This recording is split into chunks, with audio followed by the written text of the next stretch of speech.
എല്ലാവർക്കും സലു കിച്ചണിലേക്ക് സ്വാഗതം. ഞാൻ സമീറ. ഇന്ന് ഞാൻ തയ്യാറാക്കാൻ പോകുന്നത് വളരെ പെട്ടെന്ന് തന്നെ നമുക്ക് തയ്യാറാക്കിയെടുക്കാൻ പറ്റുന്ന ചിക്കൻ കബാബാണ്. അപ്പം അതെങ്ങനെയാണ് തയ്യാറാക്കുന്നത് നമുക്ക് നോക്കാം.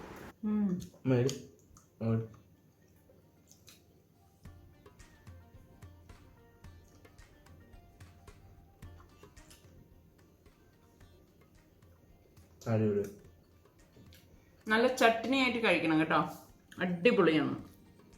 അപ്പോൾ ഇതുണ്ടാക്കാൻ വേണ്ടിയിട്ട് ഞാനിവിടെ 250 ഗ്രാമിൻ്റെ ബോൺലെസ് ചിക്കനാണ് എടുത്തിരിക്കുന്നത്. അപ്പോൾ ഇതൊന്ന് ചെറുതായിട്ടൊന്ന് കട്ട് ചെയ്തിട്ട് നന്നായിട്ടൊന്ന് വാഷ് ചെയ്തെടുക്കാം.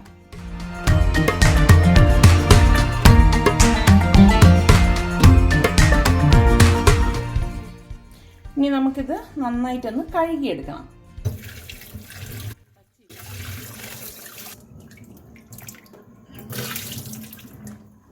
ഇത് വാഷ് ചെയ്ത് ഡ്രെയിൻ ചെയ്യാൻ വേണ്ടിയിട്ട് ഞാനിവിടെ മേയറിന്റെ റെക്ടാങ്കുലർ കൊളാപ്സിബിൾ സ്റ്റെയിനറാണ് എടുത്തിരിക്കുന്നത്. അപ്പൊ നമ്മളുടെ സിങ്കിന്റെ വലിപ്പം അനുസരിച്ച് ഇത് എക്സ്പാൻഡ് ചെയ്യാൻ പറ്റും കേട്ടോ. അപ്പൊ ഞാൻ കുറച്ച് ചിക്കനല്ലേ ഉള്ളൂ, അപ്പൊ ഞാൻ ഇതിലേക്ക് ഇട്ടിട്ട് വീണ്ടും ഒന്നുകൂടി ഒന്ന് വാഷ് ചെയ്യാൻ പോവാണ്. ഇത് കൂടിയ സിലിക്കോൺ കൊണ്ടുണ്ടാക്കിയ സ്റ്റെയിനറാണ് കേട്ടോ. അതുപോലെ തന്നെ ഇപ്പൊ ചൂട് ഇതിൽ തട്ടുന്നതുകൊണ്ട് കുഴപ്പമൊന്നുമില്ല. അപ്പം നമുക്ക് കൂടുതൽ ഐറ്റംസ് ഉണ്ടെങ്കിൽ എളുപ്പമാണ് കേട്ടോ. എങ്ങനെയാണെന്നറിയാവോ, ഇത് നമ്മൾ ഇതുപോലെ ഒന്ന് താഴ്ത്തി കൊടുക്കും രണ്ട് സൈഡ്, കണ്ടോ. അപ്പം നമുക്ക് എത്ര ക്വാണ്ടിറ്റി വേണമെങ്കിലും ഇതിൻ്റെ അകത്ത് നിൽക്കും, കാണാമല്ലോ. അപ്പം ഞാൻ ഇതിനു മുൻപ് ഉപയോഗിച്ചപ്പോൾ ഒരുപാട് പേര് എൻ്റെ അടുത്ത് ഇതിനെക്കുറിച്ച് ചോദിച്ചിട്ടുണ്ടായിരുന്നു. അതാണ് ഇപ്പം ഞാൻ ഇത് ഡീറ്റെയിൽ ആയിട്ട് പറയുന്നത്. ചിക്കൻ ഇവിടെ ഞാൻ നന്നായിട്ട് വാഷ് ചെയ്ത് എടുത്തിട്ടുണ്ട്. ഇനി നമുക്ക് ഇതെങ്ങനെയാണ് റെഡിയാക്കുന്നത് നോക്കാം. ഈ കബാബിന് വേണ്ടിയിട്ട് നമ്മളിവിടെ 1/4 കപ്പ് പൊട്ടുകടല എടുത്തിട്ടുണ്ട്. അതുപോലെ തന്നെ 2 ടേബിൾ സ്പൂൺ കാഷ്നട്ടും എടുത്തിട്ടുണ്ട്. അപ്പൊ ആദ്യം ഇത് രണ്ടും കൂടി ചേർത്തിട്ടൊന്ന് പൊടിച്ചെടുത്തിട്ട് വരാം.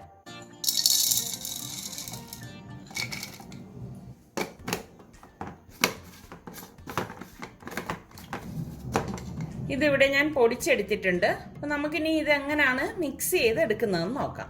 പിന്നെ നമ്മൾ ഇതിലേക്ക് ഞാനിവിടെ 1 പിടി മല്ലിയില എടുത്തിട്ടുണ്ട്. അതിന്റെ പകുതി പുതിനയില എടുത്തിട്ടുണ്ട്. മല്ലിയിലയാണ് കൂടുതൽ കേട്ടോ. പിന്നെ 2 പച്ചമുളകും. അപ്പൊ ഇത് ഇത്രയും നമുക്ക് ഈ സ്റ്റെയിനറിലേക്ക് ഇട്ടിട്ട് ഒന്ന് കഴുകിയെടുക്കാം. ഇത് ശരിക്കും നല്ല ഉപയോഗമുള്ളതാണ് കേട്ടോ. സ്റ്റോർ ചെയ്യാനൊക്കെ എളുപ്പമാണ്. നമുക്ക് ഒരുപാട് സ്പേസ് ഒന്നും എടുക്കത്തില്ല. പിന്നെ ഡെയിലി യൂസിനൊക്കെ പറ്റിയൊരു സാധനമാണ്. എളുപ്പമല്ലേ. ഞാനിവിടെ ഒരു ഫുഡ് പ്രോസസ്സറാണ് എടുത്തിരിക്കുന്നത്. ഇപ്പം നിങ്ങളുടെ കയ്യിൽ ഫുഡ് പ്രോസസ്സർ ഇല്ലാന്നുണ്ടെങ്കിൽ സാധാരണ നമ്മളെ മിക്സിയുടെ ജാറിൽ പൾസ് ചെയ്ത് എടുത്താൽ മതി. നമ്മൾ ഈ കട്ട് ചെയ്ത് വെച്ചിരിക്കുന്ന ചിക്കൻ പീസസ് ഇതിലേക്ക് ഇട്ട് കൊടുക്കാം. അതുപോലെ തന്നെ നമ്മൾ ഈ വാഷ് ചെയ്ത് വെച്ചിരിക്കുന്ന മല്ലിയിലയും പുതിനയിലയും പച്ചമുളകും കൂടി ഇതിലേക്ക് ഇട്ട് കൊടുക്കണം. എളുപ്പമാണ് കേട്ടോ ഇത് ഉണ്ടാക്കിയെടുക്കാൻ. ഇനി ഇതിലേക്ക് 1 ടേബിൾ സ്പൂൺ ജിഞ്ചർ ഗാർലിക് പേസ്റ്റും നമ്മൾ ഈ പൊടിച്ചു വെച്ചിരിക്കുന്ന പൊട്ടുകടലയും കാഷ്നട്ടിൻ്റെയും പൗഡർ ഉണ്ടല്ലോ അതും ഇട്ട് കൊടുക്കണം. ഇതിലേക്കിനി 1/2 ടീസ്പൂൺ കാശ്മീരി ചില്ലി പൗഡറും 1/2 ടീസ്പൂൺ മഞ്ഞൾപ്പൊടിയും 1/4 ടീസ്പൂൺ കുരുമുളക് പൊടിയും 1/4 ടീസ്പൂൺ ക്യുമിൻ സീഡ്, അതായത് ചെറിയ ജീരകം, 1/4 ടീസ്പൂൺ ഗരം മസാല പൊടി, 1 ടീസ്പൂൺ മല്ലിപ്പൊടി, പാകത്തിനുള്ള ഉപ്പ്. ഇനി നമുക്കിതെല്ലാം കൂട്ടിയിട്ട് ഒന്ന് അരച്ചെടുക്കാം. ഒട്ടും വെള്ളം ചേർക്കരുത് കേട്ടോ.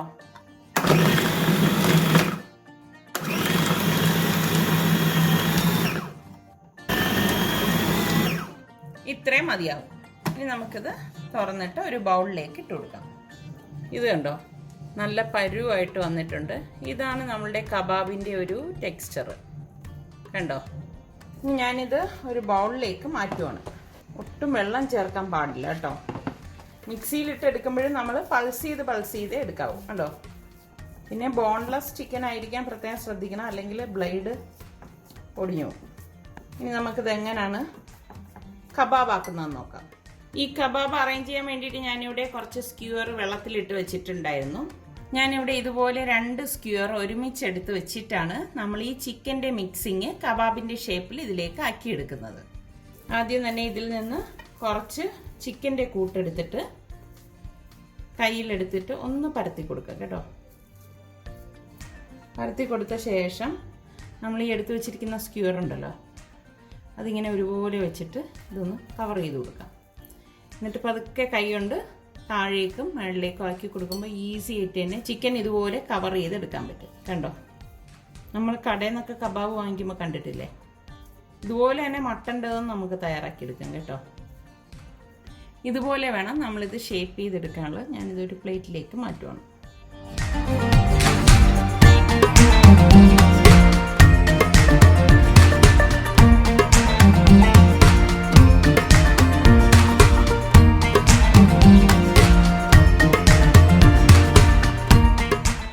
കണ്ടോ, ഈസി അല്ലേ?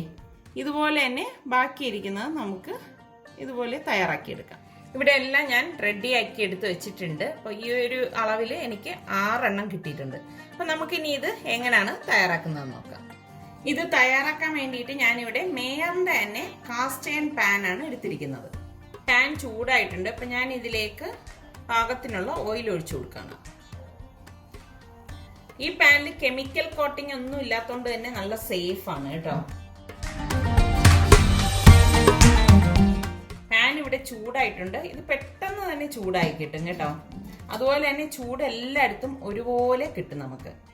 ഞാൻ ഈ തയ്യാറാക്കി വെച്ചിരിക്കുന്ന ഓരോ സ്റ്റിക്ക് ഇതിലേക്ക് വെച്ച് കൊടുക്കാം.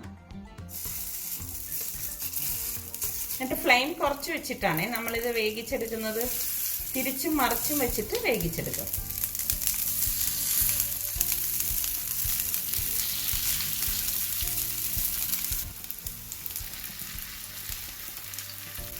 നമ്മൾ ഇത് ഒട്ടാതിരിക്കാൻ വേണ്ടിയിട്ടുണ്ടല്ലോ, വെച്ച ഉടൻ തന്നെ ഒന്ന് ഇതുപോലെ ഒന്ന് ഇളക്കി കൊടുത്തിട്ട് വെച്ച് കൊടുത്താൽ മതി. അപ്പോൾ അടിയിൽ ഒട്ടിപ്പിടിക്കാനൊന്നുമില്ല. അപ്പോൾ ഫ്ലെയിം കുറച്ച് വെച്ചിട്ട് വേണം ഇത് വേവിച്ചെടുക്കാൻ. ഈ ചിക്കനൊക്കെ വെന്ത് കിട്ടണ്ടേ. അപ്പം നമ്മുടെ ഒരു സ്റ്റിക്കും കൂടിയുണ്ട്. ഞാൻ ഒന്ന് അഡ്ജസ്റ്റ് ചെയ്തിട്ട് അതും കൂടി വെച്ച് കൊടുക്കുകയാണ്. പിന്നെ ഈ പാൻ ഉണ്ടല്ലോ, ഇത് സീസണിങ് കഴിഞ്ഞ് വരുന്ന പാനാണ് കേട്ടോ. ഞാൻ പല ഇതിലും കാണിക്കുമ്പോഴേക്കും ഒരുപാട് പേര് എൻ്റെ അടുത്ത് ഇതിനെക്കുറിച്ച് ചോദിച്ചിട്ടുണ്ട്. അതാണ് ഞാൻ ഇത്ര ഡീറ്റെയിൽ ആയിട്ട് പറയുന്നത്. ഇതിൻ്റെ ലിങ്ക് ഞാൻ താഴെ ഡിസ്ക്രിപ്ഷൻ ബോക്സിൽ കൊടുത്തിരിക്കാം. ഇപ്പം തന്നെ ശരിക്കും പറഞ്ഞാൽ നല്ല ഒരു മണം വരുവാണേ.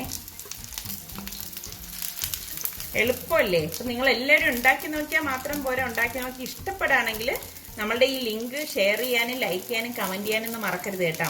അതുപോലെ തന്നെ നമ്മളുടെ സലു കിച്ചൻ ഇനിയും സബ്സ്ക്രൈബ് ചെയ്യാത്തവരുണ്ടെങ്കിൽ ഈസി റെസിപ്പികൾക്കായി സലു കിച്ചൻ സബ്സ്ക്രൈബ് ചെയ്യാൻ വേണേ. അപ്പോൾ ഒരു സൈഡ് റെഡി ആവുന്നതനുസരിച്ച് നമുക്ക് ഇതുപോലെ തിരിച്ചും മറിച്ചും വെച്ചിട്ട് വേണം ഇത് റെഡിയാക്കി എടുക്കാൻ കേട്ടോ. തീ കൂട്ടി വെച്ചിട്ട് ഇത് വേവിച്ചെടുക്കരുത്, എന്നാലും അത് വേഗത്തില്ല, കരിഞ്ഞു പോകത്തേ ഉള്ളൂ. ഫ്ലെയിം കുറച്ച് വെച്ചിട്ട് വേണം നമ്മളിത് വേവിച്ചെടുക്കാൻ. ഒരുപാട് ഓയിലൊന്നും ഒഴിക്കണ്ട കേട്ടോ. ഇതുപോലെ ഷാലോ ഫ്രൈ ചെയ്തിട്ടാണ് നമ്മളിത് എടുക്കുന്നത്. ഇതുപോലെ വേകാത്ത സ്ഥലങ്ങളെല്ലാം നമ്മൾ ഇങ്ങനെ ചരിച്ച് വെച്ച് കൊടുക്കണം. അപ്പം ഞാൻ തിരിച്ചും മറിച്ചും ഇട്ട് ഇതെല്ലായിടും നല്ലതുപോലെ വേവിച്ചെടുത്തിട്ടുണ്ട്. ഞാൻ പറഞ്ഞതുപോലെ ലോ ഫ്ലെയിമിൽ ഇട്ടിട്ട് വേണം നമ്മളിത് റെഡിയാക്കി എടുക്കാൻ. അപ്പം ഞാനിത് ഗ്യാസ് ഓഫ് ചെയ്തിട്ട് സെർവിങ് പ്ലേറ്റിലേക്ക് മാറ്റുവാണ്.